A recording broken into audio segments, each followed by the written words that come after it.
friends, welcome to DentFizz. It is new channel telling about BDS related subjects. Today we are going to study general surgery. Topics we are going to cover today is wound, sinus and fistula. Wound is basically described as discontinuity or break in the surface epithelium. There are two types on the basis of involvement of a particular part of skin or underneath the skin. Simple wound and complex wound. Simple wound only in which the skin is involved. Complex, skin with tendons, nerves, vessels, etc. are involved. Types of wound. Basically, there are two types of wound, that is closed wound and open wound. Closed wound, for memorizing, the mnemonic is HACC, that is HACC. There are three types of closed wound, that is contusion, abrasion and hematoma. And for open wound, there are four types and for memorizing it, the mnemonic is OCIPL, that is O for open wound, C for crushed, I for incised, P for penetrating and L for lacerated. Now we are going to explain contusion. What is contusion? Contusion is basically a closed type of wound in which minor soft tissue injury is there and without the break in skin, or sometimes there may be. Then we come to abrasion. Abrasion is basically epidermis is scraped and dermis is exposed. This is very painful and nerve endings is exposed and proper dressing, antibiotics and cleaning is required. Hematoma. This refers to collection of blood. It follows injury or occurs spontaneously as in patients which have bleeding tendencies such as hemophilia. It depends. It can be subcutaneous, intramuscular or even subperiosteal. Hematoma is basically in the knee joint, may have to aspirate it followed by compression bandages. Open wounds. Open wounds are basically of four types and the mnemonic is OCIPL. O for open wound, C for crushed, I for incised and P for penetrating and L for lacerated. The first wound is incised, which is caused by a sharp object, less chances of infection, done by surgeon, closed by suturing. The second wound is lacerated. What is lacerated? This is due to damage of fall of stone or road accident, जिसे हिंदी में कहते हैं रगड़ आ जाना. Tissue necrosis के chances इसमें काफ़ी ज़्यादा बढ़ जाते हैं और इन्फेक्शन के भी चांसेस होते हैं. That's why it should be treated within 6 hours of surgery. The next comes penetrating. Penetrating open wound, that is stab injury, example from knife. It can cause damage to spleen, liver, intestine, etc. 24 hours observation के लिए रखना पड़ेगा patient को hospital में, because ये harmful हो सकती है. नेक्स्ट आते हैं क्रश्ड पे, that is due to run of vehicle over the body, earthquake, wall collapse etcetera. ये काफ़ी ज़्यादा डेंजरस वूंड रहता है, इससे इवन डेथ भी हो सकती है पेशेंट की. Patients are more prone to gas, gangrene, tetanus etcetera. इसलिए डेड टिश्यूज़ और इन्फेक्टेड टिश्यूज़ को हमको निकालना पड़ता है. Healing of wound. Healing can be done by two intentions, that is healing by primary intention and healing by secondary intention. Healing by primary intention ये basically occur होता है clean incised wound में. Example जो surgical intentions रहते हैं जो कि एक neat and clean scar produce करते हैं. Healing by secondary intention ये basically referred होता है to the wound जो कि infected रहता है, pus discharging रहता है या wound with स्किन लॉस हुआ है जो कि एक अगली सा स्कार प्रोड्यूस करता है. Compounds of wound healing. Basically 4 steps रहती हैं इसमें. First is epithelialization, second is wound contraction, third is connective tissue, fourth is scar formation. First, epithelialization. It is a process of cell migration and multiplication, mainly by basal cells which are migratory in nature. 48 hours of wound healing is known as reepithelialization. Skin appendages also help in reepithelialization. Then, surface cells gel get keratinized. Wound contraction. Next step comes for wound contraction. Wound contraction basically starts after 4 days and complete by 14 days. This is brought by specialized fibroblasts, and due to contraction, sometimes they are known as myofibroblasts. Nature's way of reducing size of defect. Wound contraction जो रहता है ये readily loose skin पे ज़्यादा easily होता है और heal ज़्यादा अच्छे से होता है. जहाँ स्किन टाइट रहती है वहाँ पे वूंड कंट्रैक्शन बहुत ज़्यादा डिफ़िकल्ट हो जाता है. For example in tibia. The corticosteroids, irradiation और कीमोथेरेपी जो रहते हैं ये वूंड कंट्रैक्शन को कम कर देते हैं, जिससे प्रोसेस डिले हो जाती है. Next step is connective tissue formation. ये बेसिकली यहाँ पे फॉर्मेशन ऑफ ग्रैन्युलेशन टिश्यू होता है. इसमें 7 स्टेप्स रहती हैं, जिसमें से फर्स्ट स्टेप ये रहती है हिस्टामिन रिलीज होता है थ्रू प्लेटलेट, मास्ट सेल्स और ग्रैन्युलोसाइट्स, जो कि इंक्रीज कैपिलरी परमिएबिलिटी को लीड करते हैं. The second is kinins and prostaglandins जो रहते हैं वो एक्ट और कीमोटैक्टिक फैक्टर रोल प्ले करते हैं by white cells and fibroblast.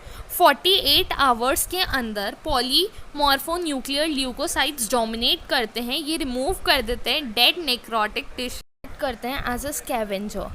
Third और फिफ्थ डे पे पॉलीमॉर्फोन्यूक्लियर ल्यूकोसाइट्स कम हो जाते हैं and monocyte gets increased which act as a specialised scavengers. Then 5th to 6th day after injury, fibroblasts appear, eventually rise protocollagen. Here, oxygen, Fe ions and ascorbic acids are necessary for this step. Next step is for fibroplasia. Along with capillary budding, give rise to granulation tissue. The last step includes secretion of ground substances, which is polysaccharides by fibroblasts, are also called as proteoglycans, which help in building of collagen. Because of this, wound is filled with fiber, gel, fluid system, etc. Next comes for scar formation. Scar formation is fibroplasia and lying of collagen is increased. Vascularity becomes less. Epithelialization continues. Ingrowth of lymphatics and nerve fibers take place, and remodeling of collagen takes place with cisternation that results in scar formation. Complications of wound healing. Wound healing से कई सारे complications आ सकते हैं, जैसे infection, ugly scars, keloid and hypertrophic scars, incisional hernia, pigmentation and Marjolin ulcer. Wound closure or wound suturing. There are 5 types, that is primary suturing, wound excision and primary suturing, wound excision and delayed primary suturing, wound with skin loss and secondary suturing. Let's commence with the primary suturing. Suturing followed with hours of injury, that is 6 hours ideally, is known as primary suturing. Primary suturing can be provided when incised with razor blade, glass, etc. Then minimal injury to structure on either side. No infection should be there. Wound clean रहना चाहिए और कोई organism उसके बीच में नहीं होना चाहिए. अगर हुआ तो वो सूचर को खा जाएगा. प्राइमरी सूचरिंग के precautions. No foreign body around और deep in the injury should be present. Associated injury to nerves, vessels और tendon should be identified and repaired. इसका प्रिवेंशन करने के लिए पेशेंट को 0.5 ml इंट्रामस्क्यूलरली टिटनेस टॉक्सोइड लगा दी जाए. Wound excision and primary suturing. This is indicated when wound edges are jagged, contamination of wound with organism or foreign body. Tissues are crushed and devitalized. In such situations, wound is explored, devitalization tissue and foreign bodies are removed. Injuries to nerves and tendons are repaired to lacerate wound is converted to incised wound. Precautions that are to be taken. Should be done within 6 hours. Tetanus and gas gangrene prophylaxis should be done. Repair of nerves and tendons can be done at later date if contamination is excess. Wound excision and delayed primary suture includes lacerated and major crushed injuries. Primary suturing is not done within 6 hours because gross edema of part, increased tissue tension and hematoma or contamination with bacteria may take place. What are the precautions? Excisions of all dead tissues are done. The wound is irrigated with betadine, hydrogen peroxide, etc., and is left open with dressing. Then wound is re-examined, and after 4 to 6 hours, if there is no infection, it is sutured. These two stages procedures is called delayed primary suturing. Then comes the fourth, wound with skin loss. It can follow surgical procedures or accidents or due to tissue loss. What are the complications? Basically here, loss of skin which can cause damage to the deeper parts known as secondary infection can take place. Hence the patient needs to be careful.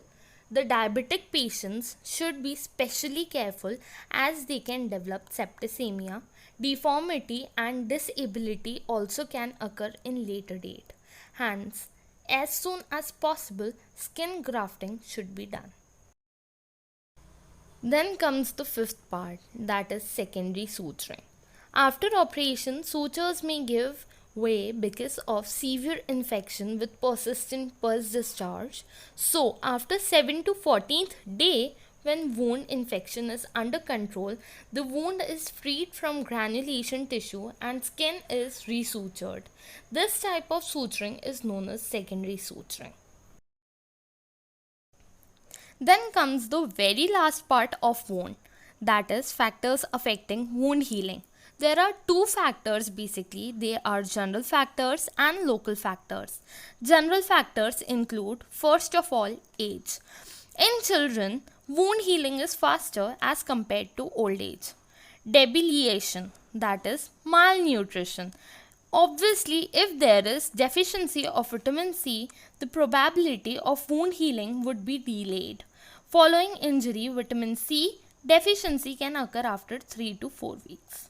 Hence, vitamin C is necessary for maintenance of collagen, and zinc deficiency is known to delay the healing of pilonidal sinus. In diabetic patient, wound healing is delayed because of several factors जैसे microangiopathy, atherosclerosis या decreased phagocytosic activities, और क्योंकि blood sugar भी high होता है और काफ़ी सारे reasons रहते हैं. Then comes jaundice and uremic patients जिनका fibroblast repair जो रहता है वो delayed रहता है. Cytotoxic drugs और malignancy भी delay करती है. देन जनरल इन्फेक्शंस जैसे पस कभी कभार आ जाता है वूंड हीलिंग के टाइम पे जो कि डिले करता है. कॉर्टिकोस्टेरॉइड्स भी बेसिकली एक उनमें से ही आते हैं जो कि एक एंटी इन्फ्लामेटरी एक्टिविटी परफॉर्म करते हैं. Once healing is established they do not interfere. Then comes the local factors. Local factors में पुअर ब्लड सप्लाई, कई चीज़ें ऐसी रहती हैं जैसे हमारी नीज, उधर ब्लड सप्लाई कम रहता है, इसीलिए वूंड का हील होना थोड़ा सा स्लो हो जाता है एज़ कम्पेयर टू जो हमारा फेस रहता है. फेस में ब्लड सप्लाई बहुत रहता है इसलिए वो हील फास्ट होता है. Then comes the local infection. Local infection में ऑर्गेनिजम्स जो रहते हैं वो सूचर को खा जाते हैं, दैट मीन्स डिस्ट्रॉय कर देते हैं, इसलिए उनका ग्रैन्युलेशन टिश्यू भी डिस्ट्रॉय हो जाता है जो कि स्लग कॉज कर देता है और पायरिलेंट डिस्चार्ज होने लग जाता है. कोलेजन सिंथेसिस इससे रिड्यूस हो जाता है और कोलेजिनोलाइसिस इससे बढ़ जाता है, इसलिए कंटामिनेशन अकर हो जाता है और antibiotic should be given immediately. Okay, and then comes the haematoma, precipitate कर देता है इन्फेक्शन को. Then comes the faulty technique. Wound closure में कई बार गड़बड़ हो जाती है इसीलिए फॉल्टी टेक्निक कहा जाता है. Then fifth comes the tension at the wound while suturing. Then six comes the oxygen. Oxygen basically enhance करता है किलिंग प्रॉपर्टी ऑफ मैक्रोफेजेस को और इंक्रीज कर देता है प्रोडक्शन ऑफ फाइब्रोब्लास्ट को, जिससे कि वूंड हील प्रॉपर नहीं हो पाता है. Thank you everyone for watching this video. If you like the video, please give a thumbs up and subscribe my channel as I'm new, so please give me some support.